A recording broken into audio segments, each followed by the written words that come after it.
안녕하십니까, 강원국입니다. 이번 동영상에서는 저희가 지난번에 배운 듀얼 모멘텀이라는 전략을 백테스트를 해보겠습니다. 안토나추의 논문에서는 이 양반이 백테스트를 1974년부터 2011년까지 했는데, 저희는 이제 그 후에도 듀얼 모멘텀이 제대로 돌아가나 이제 이런 거를 알고 싶습니다. 네, 제가 어제는 방송을 안 했죠. 오래간만에 방송을 하루 쉰 것 같은데요. 예, 술을 신나게 마시고 왔습니다. 네, 저는 기본적으로 사람이 사는 이유가 고기를 먹고 술을 마시기 위해서 사는 거라고 생각을 하고 있어가지고, 네, 어제는 제가 굉장히 살아있다라는 느낌을 받았습니다. 근데 이제 너무 살아있어가지고, 이제 방송을 할 정도는 이제 아니었고요. 그래서 신나게 꽐라돼가지고 집에 와서 잤습니다. 네, 오늘은 안 마셔서 이렇게 방송을 하고 있고요.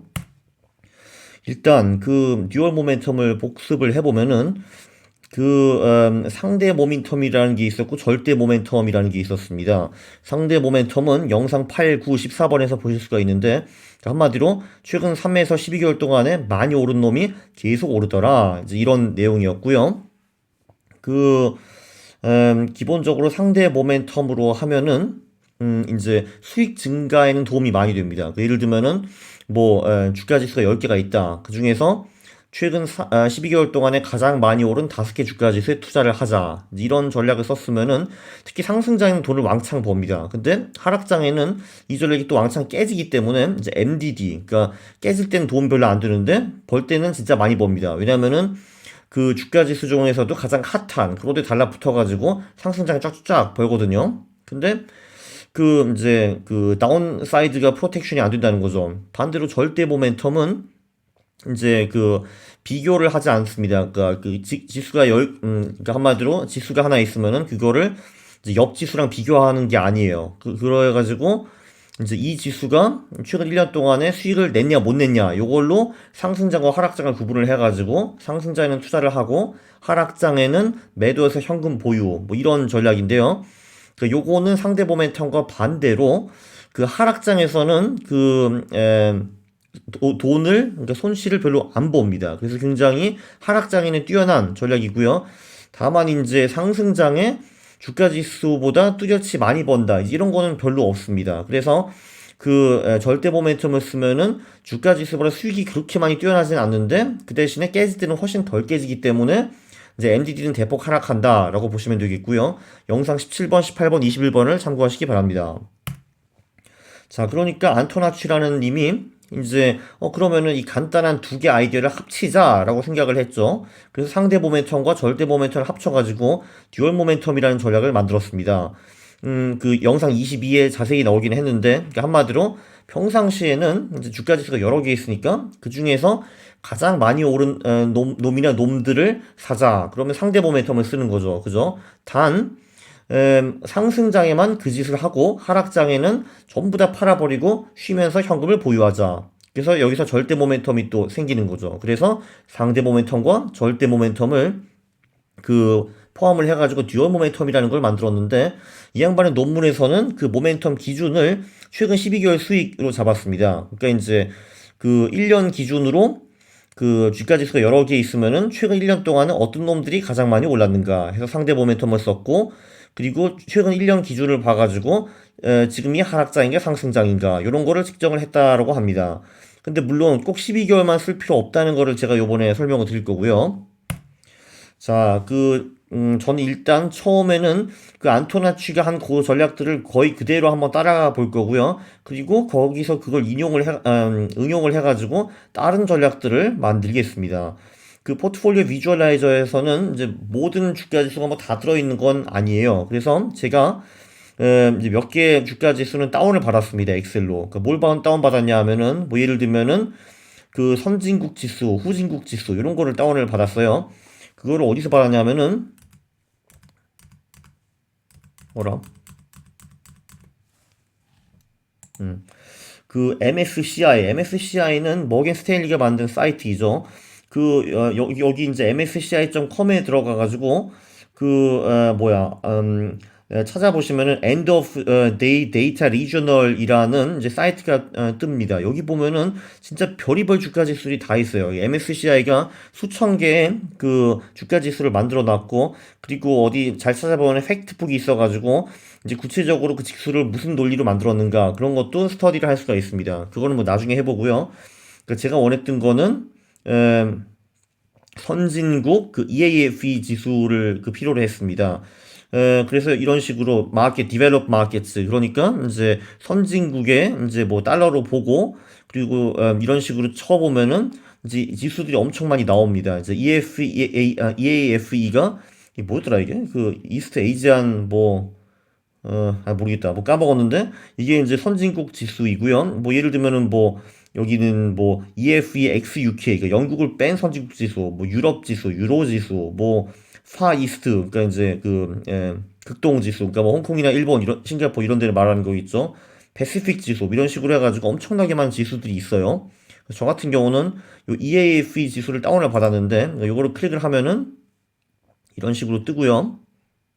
그리고 여기서 이하에서 풀 히스토리를 하면은 자그마치 50년짜리 데이터가 있답니다. 1969년 12월 31일부터 2019년 1월 24일까지 데이터가 있는데, 그래서 이걸 업데이트를 누르면은 이런 식으로 그 EAFE 그 선진국 지수가 어떻게 디벨롭 했나 볼 수가 있습니다. 50년 동안 계속 우상향을 했죠. 중간에 좀 많이 깨지기도 했지만.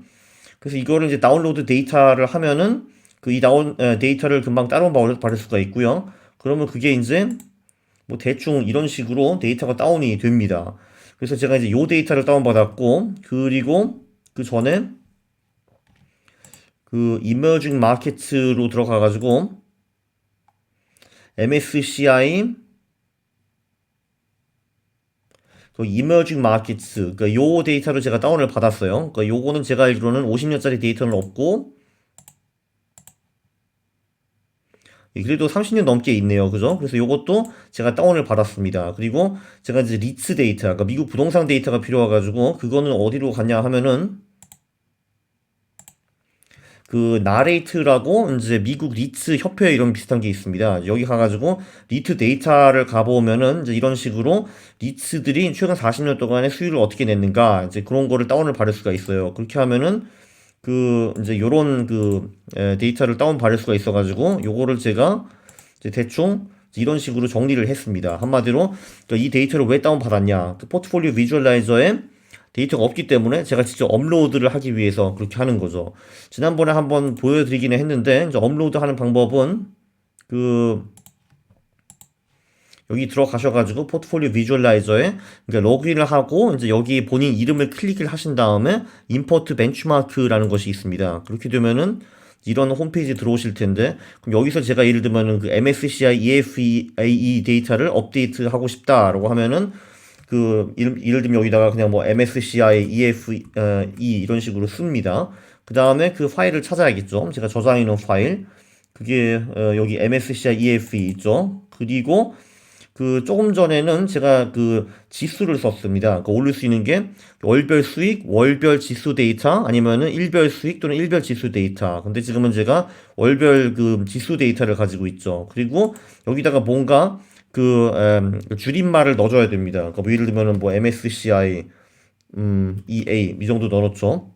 그렇게 한 다음에 에세트 클래스에서 꼭 yes를 선택을 해야 됩니다. 이렇게 하면 나중에 좀 할 수 있는 게 많아지고요. 이게 땅 올리면은 얘가 이제 이렇게 올라갑니다. 그래가지고 이 데이터를 제가 쓸 수가 있는 거예요. 근데 여기서는 일단 제가 다시 한번 그 지우겠습니다. 왜냐면 제가 이미 한번 올렸거든요, 이거를. 아닌가? 그냥 냅두자요. 그렇게 하고, 자, 그래서 이런 식으로 해가지고 제가 MSCI EAFE 선진국 지수, 후진국 지수, 그리고 두 개 리츠 데이터를 올렸고요. 예, 그런 식으로 하면은 이제 듀얼 모멘텀을 한번 해보도록 하겠습니다. 많이 기다리셨죠? 벌써 도망가신 거 아닌가 모르겠네요. 도망가지 마세요. 자, 그 툴즈에 가가지고 이 마켓 타이밍 모델이라는 게 있습니다. 밑에 여기서 듀얼 모멘텀을 선택을 하는 거예요. 여기서 이제 제가 하고 싶은 거는 이제 주식이라는 게 미국 주식, 미국을 뺀 선진국 주식, 그리고 그 뭐야, 후진국 주식 이렇게 세 개 있으면은 전 세계를 커버하는 거잖아요, 그죠? 그러면은 제가 이제 그 음, 자, VFINX가 뭐냐면 이게 미국 주식이고요. 물론 제가 이걸 다 외운 게 아니라 옆에 써놨습니다. 그리고 MSCI EA였죠. 그 다음에 Emerging. 그러니까 한마디로 그 저는 듀얼 모멘텀을 하는데 세 개 자산을 쓰는 겁니다. 미국 주식, 선진국 주식, 후진국 주식 이렇게 하고 그 다음에 이제 out of market asset. 그러니까 이게 뭐냐면은 그럼 하락장에 뭘 가지고 있느냐? 그냥 단순하게 캐시로 한번 해보겠습니다.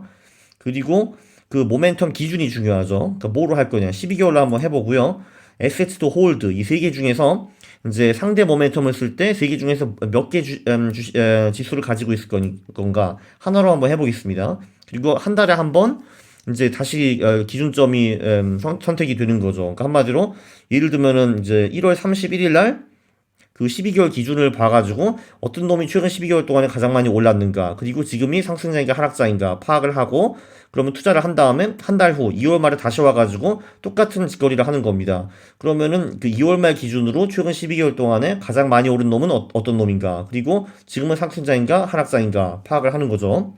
그렇게 한번 눌러보겠습니다. 따단. 네, 그러면은 굉장히 좋은 결과가 나온 거를 보실 수가 있습니다. 자, 그러니까 미국이랑 선진국이랑 후진국에 이제 3분의 1씩 동일 투자를 했다면요. 요 빨간색이 나옵니다. 이 빨간색. 그 빨간색을 보면은 이제 1989년부터 2018년 30년 동안에 이제 만 불이 7만 3천 불이 돼가지고 복리수익 7% 정도 난 거를 보실 수가 있고 가장 많이 깨졌을 때 MDD가 57% 나왔습니다. 그죠? 그런데 저희가 듀얼 모멘텀을 했다면은 그러니까 미국, 선진국, 개발도상국 요 세 개를 가지고 맨날 최근 1년 동안에 가장 잘 나간 놈에 투자를 하고 그리고 이제 에, 그 최근 1년 동안에 이 세 개의 지수의 수익이 전부 다 마이너스 꼬꾸라졌다. 그럼 하락장이다. 빠질래? 이런 식으로 투자를 했으면은 복리 수익이 13.4%, 만불이 43만 불이 됩니다. 기적적이죠? 그리고 MDD도 57에서 24로 줄어드는 거를 볼 수가 있습니다. 이거 정말 기적 아니겠습니까? 워호! 자, 그러면은 여기서 그 타이밍 PDO즈를 보면은 제가 구체적으로 어떻게 투자를 했는가 이런 거를 살펴볼 수가 있습니다.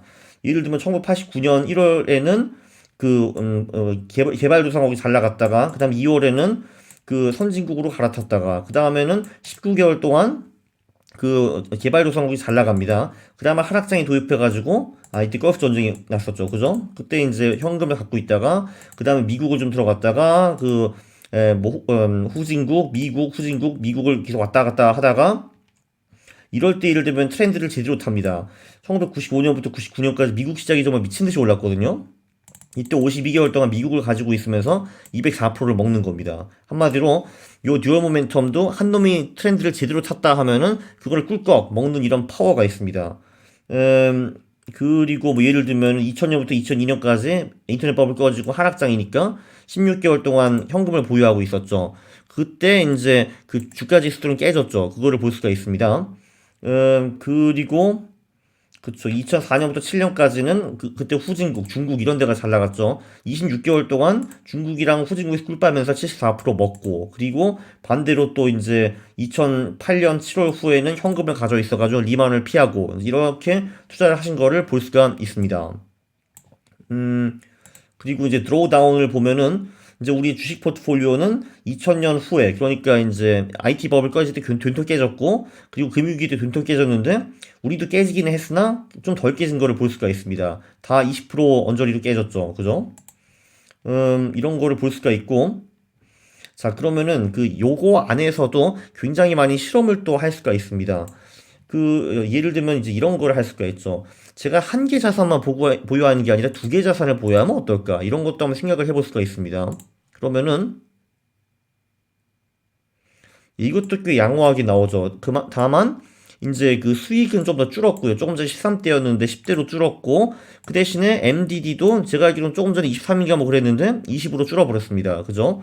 그 한마디로 그 우리는 듀얼 모멘텀을 하면서 몇 개 자산을 보유할까 요거를 선택을 할 수가 있는데 대체로 자산 수가 늘어나면은 수익도 줄어들지만 MDD도 줄어듭니다. 그러니까 한마디로 여러분들이 그 결정을 해야 됩니다. 그러니까 한마디로 남자답게 가가지고 큰 수익, 큰 MDD 그러니까 먹을 때는 화끈하게 많이 먹고 그 대신 깨질 때는 된통 깨지는 거를 원하시는 건지 아니면 자산을 추가를 해가지고 수익도 좀 줄이고 MDD도 줄여가지고 잠을 더 잘 잘 건지 이거는 이제 여러분의 선택인 겁니다.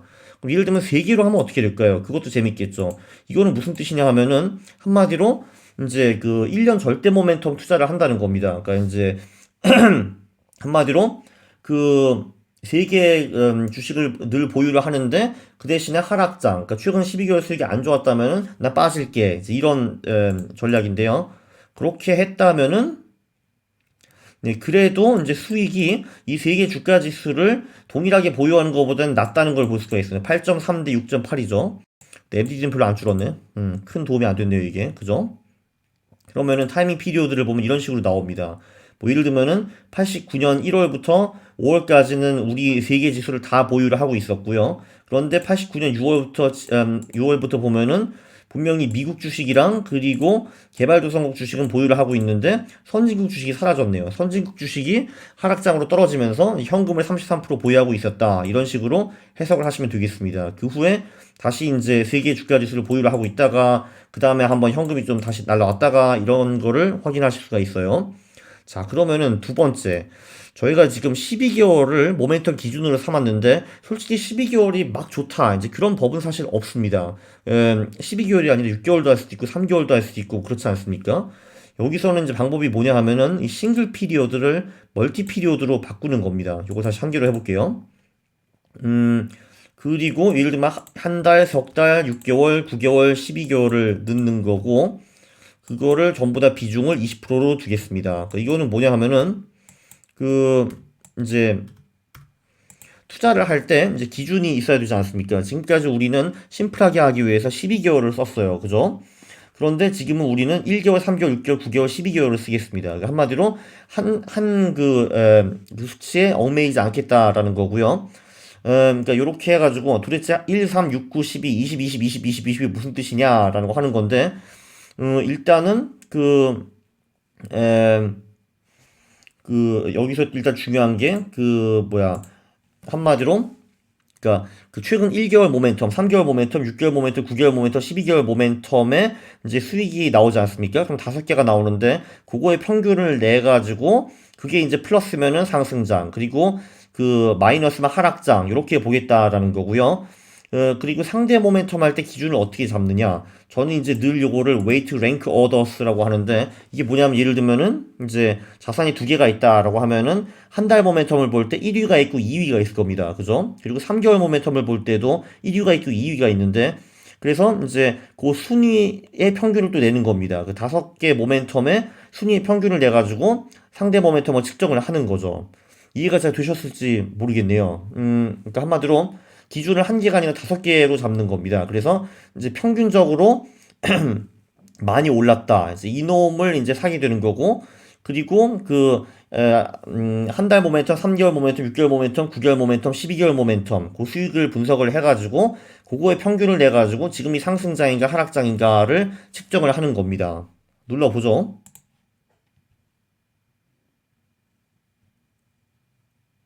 아, 잠깐만. 이게? 그치. 뭐, 그렇게 나온 것 같네요. 에, 잘 됐네. 네, 그렇죠. 이렇게 하니까 오히려 수익이 좀 더 올라갔다라는 걸 볼 수가 있습니다. 그러니까 요 전략을 1989년부터 2018년까지 뛰었으면은 만 불이 100만 불이 되고 이제 복리 수익이 16.86% 나왔네요. 대박. 그러면은 무조건 듀얼 모멘텀 할 때는 이런 식으로 그러니까 한 개 기준을 쓰는 게 아니라 네 개, 5개 기준을 쓰면 좋구나라고 생각하시는 거는 오해고요. 제가 백테스트를 많이 해봤는데 꼭 그렇다고 볼 수는 없습니다. 그런데 확실한 거는 그러니까 한 개 딱 기준을 쓰면은 사실 이제 그 기준에 우연히 많이 작용할 가능성이 있으니까 이렇게 여러 개 지표를 쓰는 거는 제가 보기에는 좋은 것 같습니다. 자, 그럼 여기서 예를 들면 한 개 자산을 보유하는 게 아니라 두 개 자산을 보유했으면 어땠을까? 그것도 궁금하네요. 네, 우리가 예상했던 바와 같이, 그러니까 수익도 16대에서 11대로 줄어들었으나, MDD도 29대에서 17대로 줄어드신 거를 볼 수가 있습니다. 그러니까 대체로 자산을 더 추가를 하면은 수익도 줄어들고, 그리고 MDD도 줄어든다라고 이제 보시면 되겠습니다. 오케이. 그러면 지금 저희는 주식 듀얼 모멘텀을 했고요. 채권으로 넘어가겠습니다. 자, 이 채권을 할 때 또 말씀드릴 게 뭐냐 하면은 저희는 이제 국채 같은 거를 듀얼 모멘텀을 쓰지 않습니다. 듀얼 모멘텀에 잘 먹히는 자산들은 뭐냐 하면은 일단 기본적으로 우상향을 하는데, 그러니까 돈을 벌어주기는 하는데, 그런데 깨질 때 된통 깨져가지고 투자자한테 많은 MDD를 하사할 수 있는, 그러니까 하락장이 매우 고통스러운 이제 그런 자산들을 저희가 듀얼 모멘텀을 합니다. 왜냐면은 채권 가치 이렇게 고르게 올라가는 이제 그런 자산들은 우리가 사실 굳이 마켓 타이밍을 할 필요가 없어요. 왜냐면 그거 안 해도 이렇게 꾸준히 올라가기 때문에. 다만 채권도 모든 채권이 똑같은 건 아닙니다. 국채 같은 경우에는 변동성이 적은 편인데 그 예를 들면은 뭐 회사채라든지 아니면은 정크 본드 이런 거는 당연히 그거보다 훨씬 더 그 변동성이 높고 그리고 깨질 때도 MDD가 30% 이상 넘어가는 경우도 있습니다. 그래서 제가 요번에 채권에 쓰는 채권들은 뭐냐 하면은 그 미국 장기채 그게 VWEXX라고 하고 그리고 이걸 또 어디서 찾냐 하면은, 당연히 이거 못 외우실 테니까, 돋보기 누르고, 여기 에세트 클래스에서 보면은, 쭉 내려가면 여기 뭐, 그, 롱텀 코퍼레이트 본드 이런 게 있고, 그리고 제가 지금 누고 싶었던 거는, 정크 본드들인데요. 정크 본드를 하이힐드 본드라고도 하죠. 이걸 누릅니다. 자, 그럼 이제 두 개의 그 자산을 가지고, 그 중에서 이제 가장 잘 나가는 한 놈을 사는 전략을 쓰는데요. 예, 보면은 채권의 경우에는 이제 32년 동안에 복리 수익이 7.5% 나왔습니다. 그러니까 이 두 개 채권을 동일하게 보유하는 것보다 이제 수익이 오히려 조금 떨어졌다는 걸 보실 수가 있네요. 그럼 많이 실망을 하시겠지만 그 대신에 이제 MDD를 보시면은 우리가 이제 그 미국 장기 그 회사채랑 그리고 미국 그 정크 펀드를 50%씩 보유하고 있었다면은 우리가 이제 MDD 20%를 기록을 했을 텐데 우리가 듀얼 모멘텀을 하면은 그게 7.6%로 줄어든다라는 거를 보실 수가 있습니다. 예, 그리고 그러면 이제 부동산도 한번 해보죠. 부동산은 제가 이제 그 나레이트에서 데이터를 가지고 왔는데 하나는 제가 에퀴티 레이트라고 저장을 했고 하나는 그냥 먹이주라고 지정을 했습니다. 누르면은 예, 요 전략이 부동산 쪽에서도 꽤 잘 통한다라는 거를 보실 수가 있습니다. 복리 수익은 8에서 12.8로 늘었고, 그리고 MDD는 66에서 23으로 줄었는데요. 네, 리츠, 그러니까 부동산 같은 경우도 진짜 어마어마한 MDD를 가지고 있습니다. 특히 2007년에 그 금융위기 그때 버블 터졌을 때, 그때 리츠들이 정말 대폭락했나 봅니다. 그래서 그 50%를 부동산 리츠 그리고 50%를 먹이주지 리츠에 투자를 했다고 하면은 그때 이제 맥시멈 66% 3분의 2가 까인 거죠. 이런 경우도 있었습니다. 그런데 듀얼 모멘텀을 하면은 이제 큰 문제를 피해갈 수가 있었죠. 여기 보시면은 그쵸, 여기 2007년부터 11년까지 대빵 박살이 나는데 우리는 그때 그 20%도 이제 20%도 안 잃었다는 걸 보실 수가 있죠. 그죠? 여기 나오네. 서프라임 크라이시스에 리츠들은 54% 깨졌는데 우리는 10% 깨졌다. 이런 거를 보실 수가 있고요. 보면은 여기 먹이주의 ETF에 투자를 했다면은 2007년 2월부터 2009년 2월 2년 동안에 아주 66%를 깨지고 이거를 다시 만회하는데 4년이 걸렸다고 합니다. 그러니까 이제 2007년 후에 이제 본전을 까이기 시작해가지고 2013년 4월 6년 만에 본전을 되찾은 거죠. 반대로 우리는 어떻습니까? 2008년이 그렇게 심하지도 않았어요. 2008년 6월부터 2009년 6월까지 1년 동안 깨지기는 했는데 13.7%밖에 안 깨졌고 그리고 다시 본전 만회하는데 겨우 석 달밖에 안 걸렸다고 합니다. 네, 그래서 듀얼 모멘텀이 얼마나 뛰어난가 보실 수 있고요. 마지막으로 안토나치는 스트레스 듀얼 모멘텀이라는 걸 해봤습니다. 그러니까 한마디로 하락장에는 금이 수익이 좋다라고 하고 그리고 미국 장기 채권 VUSTX 자 수익이 좋았다고 하는데 네, 보면은 뭐 그렇게 대단히 좋은 수익이 나왔다고 볼 수는 없습니다.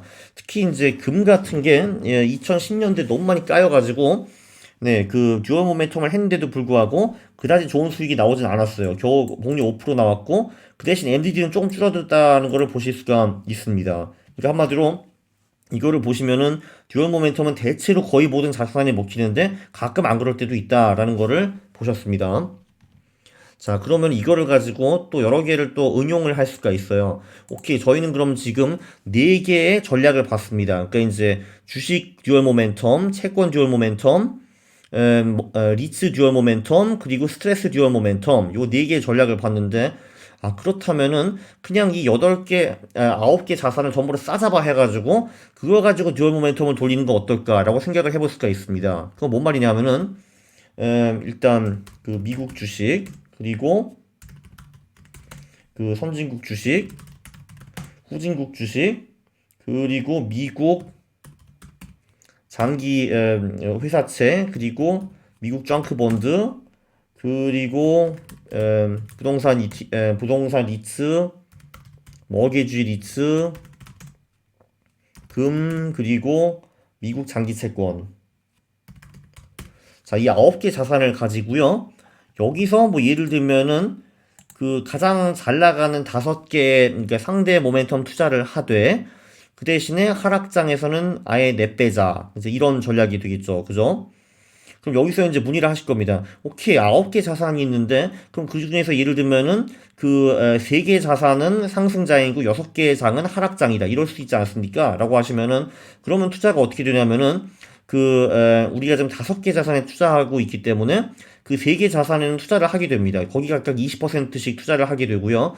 그리고 40%는 현금으로 가지고 있는 겁니다. 그러니까 이제 3개 자산이 상승장이고 6개가 하락장이다라고 하면은, 예, 그 60%는 그 세개 자산에 투자를 하고, 나머지 40%는 캐시. 그런데 뭐 예를 들면은, 지금 뭐, 딱 한 개 자산만 상승장이고, 나머지 8개는 하락장이다. 그러면은, 그 한 개 자산만 투자해가지고 20%는 거기에 투자를 하고, 나머지 80%는 캐시. 이런 식으로 투자가 됩니다. 오케이. 그러면은 이 9개 자산을 가지고 그 중에서 가장 잘 나가는 5개 상대 모멘텀 투자를 하되 하락장에는 내빼자. 그런 전략을 썼으면은 어떤 결과가 나왔을까요? 자, 30년 동안, 제가 여기 잘못 썼네.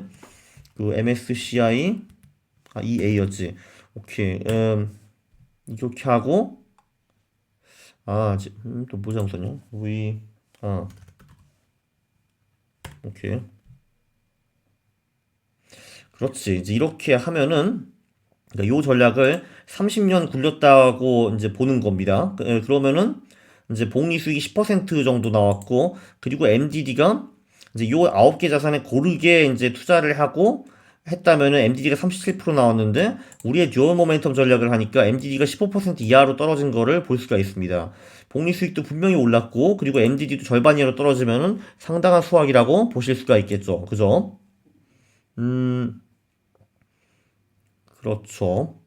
그럼 예를 들면 5개 자산이 아니라 3개 자산만 투자했으면 어땠을까요? 그러면은 아마도 수익이 올라가고 MDD도 좀 오르지 않을까라고 추측이 됩니다. 네, 역시 그렇네요. 조금 전에 9.8이었는데 복리수익은 11.53으로 늘고 그 대신에 MDD도 14에서 17로 늘었습니다. 한마디로 이 자산 수를 가지고 내가 이제 어느 정도 수익 그리고 어느 정도 MDD를 갖고 가고 싶나 요거를 측정을 할 수가 있습니다. 그러면은 우리는 남자니까 딱 하나를 투자를 해보죠. 그러니까 이 9개 자산 중에서 최고 잘 나간 그 한 자산에 몰빵을 하되 하락장에는 피하자 이런 얘기가 되겠죠. 네, 그러면은 역시 복리 수익이 15%로 증가를 하는 걸 볼 수가 있고요. 그 대신에 MDD도 뭐 14, 17에서 27로 늘었습니다. 이게 어떻게 보면 진정한 남자의 전략이겠죠. 그죠? 이런 걸 볼 수가 있고 그러면은 그러니까 자, 여기서 안토나치는 요 전략을 2011년까지 굴렸는데 그러면은 그때부터 지금까지 전략은 어땠을까? 이런 것도 한번 살펴볼 수가 있습니다. 2012년부터 보면은 자, 이제 이런 식으로 수익이 나왔는데, 그러면은 이 9개 지수에 고르게 투자한 거랑 듀얼 모멘텀이랑 보면은 이제 큰 차이가 없습니다. 보면은 이제 복리 수익도 5.0 대 4.7, 그리고 MDD도 둘 다 13대, 이렇게 볼 수가 있는데요. 그럼 2010년 후에는 듀얼 모멘텀 전략이 죽어버렸는가? 이제 안 통하는가? 라고 생각을 하실 수가 있는데, 그렇게 생각하는 건 조금 빠른 것 같습니다. 왜냐면은 2010년 때에는 이렇다는 하락장이 없었어요. 그런데 이 듀얼 모멘텀의 진면목은 사실 하락장이 왔던 이제 그때 이제 발휘가 됩니다. 그래서 2000년이나 2008년에 듀얼 모멘텀이 아주 잘 살아남고 그리고 주가 지수와 이런 다른 지수들은 된통 망하게 된 거죠. 사실 뭐 그럴 수밖에 없습니다. 왜냐하면 하락장에서는 듀얼 모멘텀은 빠져나가도록 이렇게 프로그램이 되어 있는데 근데 주가 지수에 그냥 투자하고 있으면 하락장 그대로 맞는 거잖아요. 그래서 제 생각에는 지금 이제 2000년에 한번 큰 하락장이 있었고, 2000년에서 2002년, 그리고 2007, 8년에 하락장이 있었으니까, 2010년대는 어떻게 잘 넘어갔는데, 2020년대 분명히 하락장이 올까라고 하면은 저는, 네, 뭐 그럴 가능성이 매우 높겠죠? 라고 답변을 하고 싶습니다. 왜냐면 그런 식으로 몇십 년 동안 하락장이 없었던 그런 경우는 이 금융 역사에 없었거든요. 그래서 2010년에는 듀얼 모멘텀이 상대적으로 잘 안 통한 경우에는 하락장이 없어서라고 저는 말씀을 드리고 싶고, 그리고 하락장이 오게 되면은 그때 듀얼 모멘텀이 지문 면목을 발휘할 것이다 라고 말씀을 드리고 싶습니다. 그리고 이제 또 하나가 있는데, 자, 요 전략. 그러니까 한마디로 9개 자산을 가지고 상대 모멘텀을 5개를 골라가지고 있다. 이 전략은 거래를 아무래도 많이 하게 되겠죠. 그죠? 여기 보시면은 그렇습니다. 복잡합니다. 2012년 1월에는 우리가 요 자산들을 가지고 있어야 되고, 한 달 후에는 그 5개 중에서 뭐 한두 개가 바뀌겠죠. 이런 식으로 해가지고 거의 매달 뭔가 거래를 해야 됩니다. 왜냐하면은 9개 중에서 톱 5에 투자를 하는데 그 톱 5가 아무래도 하나, 두 개라도 바뀔 가능성이 매우 높겠죠. 그래서 요 전략은 굉장히 귀찮습니다. 거래도 많이 해야 돼가지고 특히 우리가 이제 해외 자산 투자하면은 뭐 양도세 같은 것도 내야 되고 그리고 거래 비용도 비싸고 하니까 좀 짱납니다. 그래서 이거를 실제로 투자자가 하기가 좀 어려워요. 자, 그러면은 어떤 묘수가 있는가? 그거를 에, 그냥 지금 보여드리죠 뭐. 그게 낫겠네. 자, 여러분 조금 전에 예를 들면은 이런 전략이 있지 않았습니까? 한마디로 그 음, 미국 그리고 선진국 후진국 주식 요 세 개의 지수를 가지고 듀얼 모멘텀을 한다 이런 걸 할 수가 있죠. 굴려보면은 그렇지 이것도 봐도 2012년부터 이제 18년 구간을 보면은 그래도 뭐 나쁘지 않았네. 9대 5.6으로 이기긴 했네요. 그죠? MDD도 조금 더 줄었고. 근데 여기 보면은 2012년부터 이제 주식 듀얼 모멘텀이 주가 지수한테 크게 이기지 못한 거를 볼 수가 있습니다. 예, 제가 이미 설명드렸지만 2010년대에는 이렇다 한 그런 하락장이 없었거든요. 그래서 듀얼 모멘텀이 빛을 낼 그런 상황이 별로 안 되었던 겁니다. 뭐 그래도 이기긴 이겼네요. 뭐 어쨌든 지금 그게 중요한 게 아니고 자 이거를 예를 들면 지금 1980년부터 돌렸다면은 이런 그래프가 나옵니다. 조금 전에 봤어요. 요 16.8대 30 요거를 봤는데 포트폴리오 비주얼라이저가 놀라운 게 뭐냐면은 이런 거를 저장도 할 수 있습니다. 여기 보면 세이프 타이밍 모델이라는 게 나오죠. 요거를 해가지고 이거를 벤치마크로 굴린 다음에 여기다가 뭐 예를 들면은 스탁 모멘텀 이런 식으로 저장을 할 수가 있습니다. 그죠?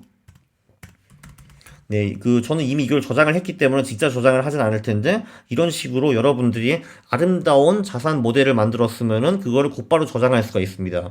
왜냐면 기분이 우울하고 갈 때 이거를 보면서 또 스마일 해야죠. 그죠? 그래서 이렇게 하고, 그럼 우리가 할 수 있는 게 무엇인가?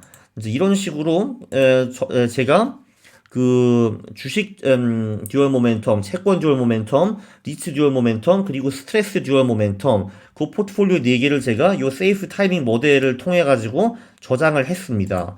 그러면은 우리는 그걸 가지고 예를 들면 자산 배분을 할 수가 있어요. 자산 배분이란 무엇이냐? 한마디로 우리는 우리의 4개의 듀얼 모멘텀 포트폴리오가 있습니다. 그러면은 그 4개 포트폴리오에다가 각각 25%를 투자를 하는 거예요. 나 이게 왜 이렇게 머리가 좋냐? 여기 보면은 제가 어디다가 저장을 했냐면 스트레스 DM, 스트레스 듀얼 모멘텀, 주식 듀얼 모멘텀, 리츠 듀얼 모멘텀, 그리고 채권 듀얼 모멘텀이라고 저장을 했거든요. 이거를 딱 눌러보면은 이러한 아름다운 그림이 나옵니다. 이것이 무엇인가? 한마디로 우리는 이제 듀얼 모멘텀 전략을 4개를 돌리는 거예요. 그리고 이제 각각 듀얼 모멘텀 전략에 자산이 2개밖에 포함이 안 되어 있기 때문에 그렇게 대단히 많이 거래를 하진 않았습니다. 안토나츠 시뮬레이션에 보면은 보통 1년에 한 번에서 2번 정도 거래를 하게 되었고, 제가 조금 전에 보여드렸지만 4, 5년 동안 어떤 지수가 날아가가지고 계속 그놈만 가지고 있는 경우도 꽤 있습니다.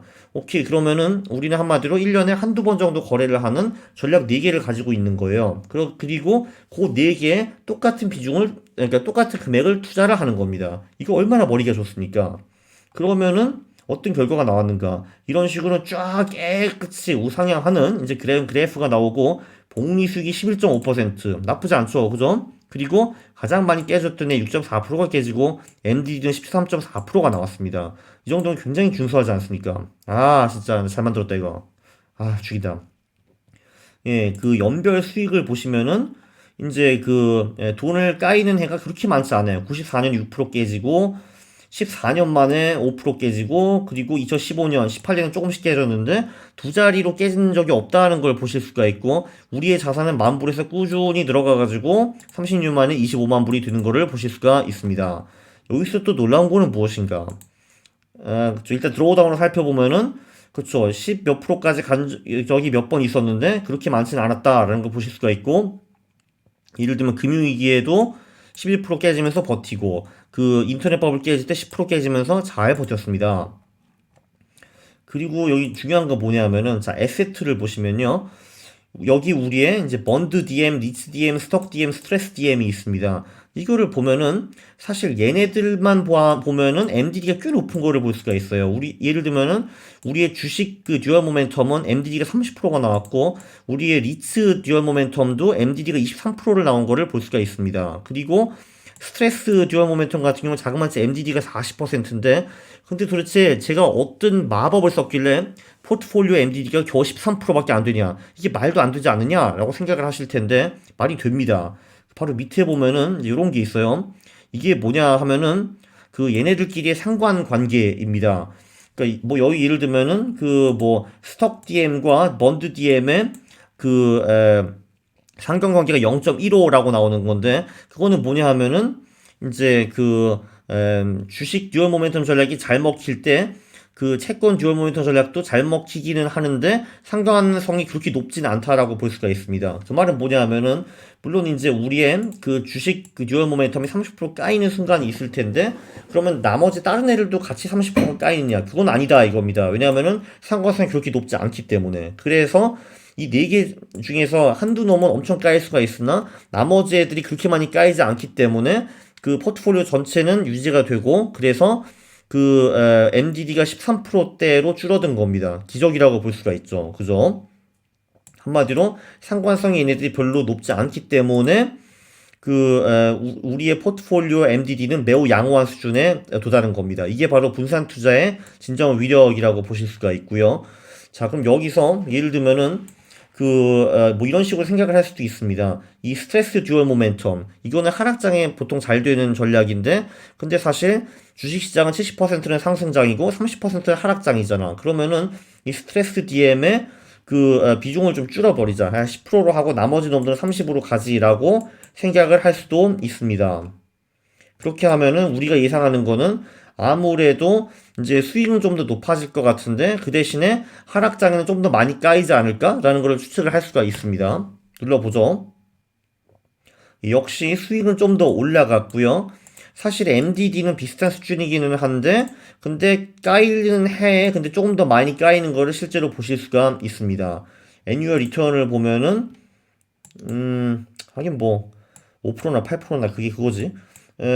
네, 이런 식으로 보면은 예상했던 바와 같이 이제 수익은 조금 올라가고 그리고 MDD는 뭐 비슷한 수준이고 그 대신에 하락장은 조금 더 많이 까이나? 뭐 이런 식으로 볼 수가 있습니다. 사실 뭐 꼭 그렇지도 않네. 한마디로 이 스트레스 듀얼 모멘텀이 별 쓸모가 없다는 걸 보실 수가 있는 것 같고요. 그러면은 완전히 다 빼버리면 어떻게 되나?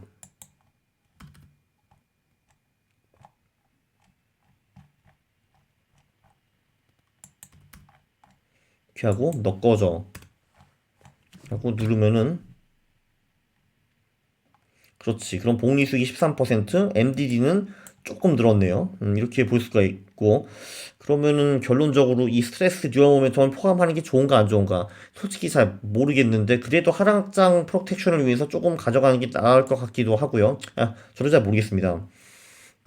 참, 이걸 어디서 하냐면 제가 설명을 안 드렸는데, 요 툴즈, 백테스트, 에셋 엘로케이션에 가면은 요런 장난을 이제 다 펼칠 수가 있습니다. 자, 그러면은 이제 종합을 해보면요. 아이고.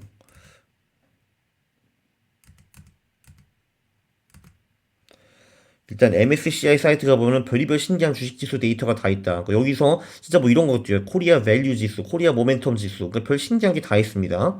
그리고 나레이스 홈페이지에 가면은 리츠 데이터를 다운받을 수가 있고요. 포트폴리오 비주얼라이저 그 데이터를 엑셀로 다운로드 받은 거를 이제 업로드를 하면은 그거를 자유롭게 자산 배분이나 듀얼 모멘텀 할 때 쓸 수가 있습니다.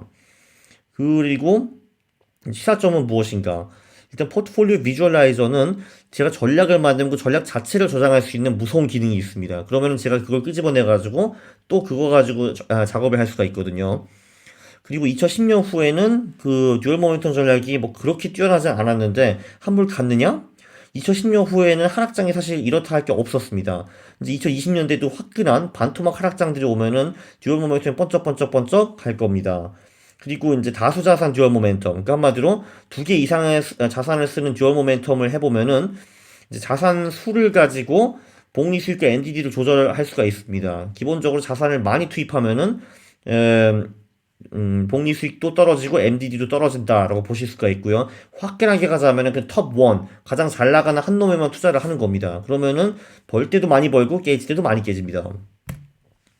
또 시사점은 근데 이제 다자산 듀얼 모멘텀은 거래 비용도 만만치 않고 귀찮습니다. 뭐 예를 들면은 뭐 9개 자산 중에서 톱5에 투자한다. 귀찮죠. 그래서 제가 만든 묘수가 이제 두 개로 사는 듀얼 모멘텀 전략을 여러 개 만들고 그걸 가지고 자산 배분을 하는 것이 어떻겠냐라고 제안을 했고요. 이 듀얼 모멘텀 그 포트폴리오들끼리 상관관계가 높지 않기 때문에 MDD가 많이 줄어듭니다. 그리고 이제 포트폴리오당 아마 이제 1년에 한두 번 정도 거래하면 충분할 것 같은데요. 그래서 요게 어떻게 보면은 거래 비용을 아끼는 꽤 괜찮은 방법이 아닐까라고 생각을 했습니다. 예, 요번에 해놓고 이번 강의가 다소 어려웠을 수도 있다고 생각을 하는데, 네, 그 이해해 주셨으면 감사하시고, 그리고 저놈이 도대체 무슨 말을 하는 거지 하시면은 유튜브에 댓글을 남기면은 제가 굉장히 친절하게 답변해 드리겠습니다. 네, 감사합니다.